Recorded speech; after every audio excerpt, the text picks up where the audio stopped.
Ya, kita bertemu lagi di channel Juni MS dengan topik menentukan dimensi kotak atau yang disebut oleh tukang biasanya disebut dengan dolak. Jadi dolak ini adalah sesuatu peti yang dibuat seperti gambar ini untuk menakar pasir dan batu pecah ke dalam sebuah molen ini ya. Dan tentu saja supaya takar isinya ini bisa masuk, mulutnya atau lebarnya dari dolak ini harus dapat masuk ke mulutnya ini gitu, ke mulutnya molen ini. Saya membuat video ini berdasarkan pengalaman saya sendiri di lapangan. Sederhana bahkan sepele, tapi kenyataannya di lapangan seringkali dijumpai para praktisi sering kesulitan memahami dan akhirnya membiarkannya berjalan sendiri. Di dalam suatu kegiatan konstruksi seringkali dijumpai item pekerjaan beton struktur, misalnya beton K250 atau FS20, volumenya lebih kecil dari 10 meter kubik, bahkan ada yang 5 meter kubik. Biasanya sebelum bahan olahan dipakai harus ada atau dilaksanakan prosedur standar pemeriksaan bahan, desain rancangan campuran, dan pengujian mutu, dan harus memenuhi persyaratan spesifikasi. Untuk melaksanakan hal tersebut di atas biasanya membutuhkan waktu yang sangat lama, biasanya lebih dari sebulan, sementara volumenya hanya sedikit. Juga mengingat fungsi bangunan tidaklah begitu struktural. Singkat cerita, diputuskanlah untuk memakai desain campuran beton atau disebut dengan job mix formula dalam kurung JMF yang ada atau yang sudah lama, dengan catatan pasir dan batu pecahnya sama atau sumbernya sama. Biasanya di dalam job mix design yang dicantumkan adalah perbandingan bahan untuk menghasilkan 1 meter kubik beton menggunakan satuan berat bukanlah volume, sedangkan di lapangan biasanya para tukang memakai takaran volume dengan membuat dolak atau kotak kayu yang diberi pegangan seperti gambar satu tadi ya. Nah, material pasir dan batu pecah ditakar dengan dolak dan langsung dimasukkan ke dalam molen, sedangkan airnya ditakar dengan ember. Nah, sebagai pelaksana ataupun pengawas baik dari pihak owner, konsultan maupun owner perlu memberikan ukuran dolak kepada tukang supaya jangan asal dibuat. Dan dasar pemikiran dari penentuan ukuran dolak adalah bahwa volume dolak itu sama dengan volume satu sak semen yang beratnya 50 kg dalam keadaan apa adanya di lapangan atau keadaan gembur.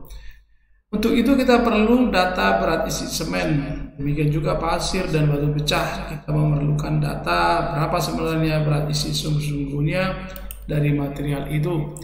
Nah, hal yang disarankan daripada menggunakan data yang belum tentu sesuai materialnya dan juga keabsahan data, tentu saja lebih baik langsung mengambil sampel yang mewakili, yaitu semen, pasir, dan batu pecah di laboratorium untuk diuji berat isinya. Minimal masing-masing 3 kali pengujian dan dihitung rata-ratanya, maka volumenya masing-masing material adalah sebagai berikut. Volume sama dengan berat dibagikan dengan berat isi, di mana berat isi yang digunakan adalah hasil pengujian lab. Bila kita menggunakan contoh job mix formula seperti yang di bawah ini, maka dapat disajikan perhitungannya sebagai berikut. Nah, yang ini adalah desain campuran job mix formula yang sudah ada atau yang sudah lama yang ada pernah dikerjakan kontraktor ini. Nah, ini biasanya volume, ini biasanya satuannya berat yaitu kilogram untuk menghasilkan 1 meter kubik beton jadi. Dibutuhkan semen 384 kg, pasir 692 kg, batu pecah 1039 kg, dan air 215 kg. Nah, kalau misalnya berdasarkan 1 sak semen, maka tentu beratnya 50. Maka ini berapa? Ini adalah 692 dibagikan dengan 84 kalikan dengan 50, dapatlah ini 90,1. kilogram. Nah, batu pecah 1039 dibagikan dengan 384 dikalikan dengan 50. Dapatlah ini 135,29 kilogram. Demikian juga dengan air 215, ini volumenya sama dengan per 384 kali 50 sama dengan 27,9 atau 28 liter ya. Nah, kemudian tadi kan kita berbicara bahwa material-material dibawa ke laboratorium untuk ditentukan berat isi gembur di laboratorium. Nah, lalu didapatkan hasilnya seperti ini.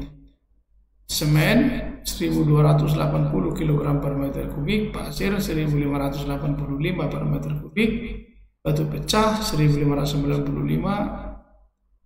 kg per meter kubik, dan air tetap 1000. Nah, ini dalam keadaan lepas gitu ya, jadi langsung disekupkan ke suatu volume, ditimbang berapa beratnya dan berapa volumenya, dapat didapat lagi. Ini dapat dilakukan 3 kali percobaan ya, jadi nanti diambil rata-ratanya, kemudian dihitung volumenya. Nah, volumenya yaitu 50 dibagikan dengan 1280 yaitu 0, sekian. Ini juga ini dibagikan dengan ini dibagikan dengan ini, dapatnya ini dibagikan ini, dapatnya ini. Atau kalau dibuat dengan sentimeter kubik, maka ini dikalikan dengan meter, berarti ini 10 pangkat 6 ya, jadi 1 juta ya. Jadi dapatnya 39.062,50 cm kubik dan seterusnya. Nah, jika dolak yang kita buat itu didesain seperti ini, jadi ini 60 kita desain sendiri, nah lebarnya kita desain sendiri. Nah, 40 ini perkirakan sudah bisa masuk ke dalam mulut daripada mixer tersebut. Nah, ini kita perlu menentukan ini gitu loh. Jadi ini satu sak semen, volumenya ini 39.000. Jadi ini sama dengan 39.062 dibagi 60 dibagikan dengan 60 dapat 16,20 cm. Kemudian ini yang 90,10 ini berapa dolak? Nah, ini 1,46 dolak atau kotak. Kemudian yang 135,29 ini dengan satu sak semen kita harus memberikan 2,17 dolak atau dolak itu batu pecahnya. Nah, sedangkan airnya ya sesuai dengan takaran ember di sini 28 ember gitu ya, atau yang volumenya yang nah ini 27,8 cm kubik atau liter ya, ini satuannya liter. Oke. Nah, dimensi dolak kita tentukan dari volume satu sak semen yaitu 40 cm, panjang 60 cm, maka tingginya dapat dihitung dan hasilnya sebesar 16,5 cm. Nah, yang sebelumnya ya, yang ini itu lanjut. Kemudian waktu pengadukan semen tak perlu lagi ditakar dengan dolak, akan tetapi langsung dimasukkan ke dalam moulen. Jadi dia langsung dimasukkan satu sak semen, terus dimasukkan lagi pasirnya 1,4 atau kira-kira 1,5 dolak, lalu batu pecahnya dimasukin 2,17 dolak dan airnya 28 liter. Nah, takaran air juga perlu diperiksa. Jadi teman-teman perlu memeriksa diameter air embernya berapa. Misalnya kalau ini diameternya contoh ya, berapa di sini, berapa di sini tingginya, diameternya berapa tingginya. Maka itu seperti kerucut terpotong, bisa dihitung dengan rumus berikut ya. Ini kerucut terputus terpancung dengan sepertiga pi kali b kali r, jari-jari atas, jari-jari bawah, ditambahkan dengan jari-jari atas kuadrat, tambahkan dengan jari-jari bawah kuadrat. Jadi jika volume ember misalnya, jika dimensi ember misalnya diameter atasnya 15, diameter bawah 10, jari-jari bawah 10 cm, tingginya 20 cm, maka volume ini adalah sekitar 10 atau 952 atau dibulatkan 10 liter. Nah, volume air yang dimasukkan 28 liter, maka dimasukkanlah dia 2,8 ember gitu ya. Jadi demikian kira-kira cara cara menghitungnya gitu ya. Jadi teman-teman tidak bingung lagi. Di lapangan itu nggak ada misalnya job mixnya, sementara pekerjaan harus mendesak dikerjakan karena juga mengingat volumenya hanya sedikit. Nggak boleh memakai job mix formula yang tetapi begitulah cara menentukannya. Jadi tidak dibiarkan saja, dan apalagi bingung tidak tahu melakukan apa-apa. Nah, ini juga saya pernah saya minta anggota pada bingung sih gitu ya. Jadi makanya saya buat ini barangkali bisa membantu teman-teman yang masih atau yang masih baru terjun ke lapangan. Nah, nantikan video saya berikutnya dengan materi yang menarik. Thanks for watching. Jangan lupa share, like, dan subscribe. Terima kasih. Bye bye.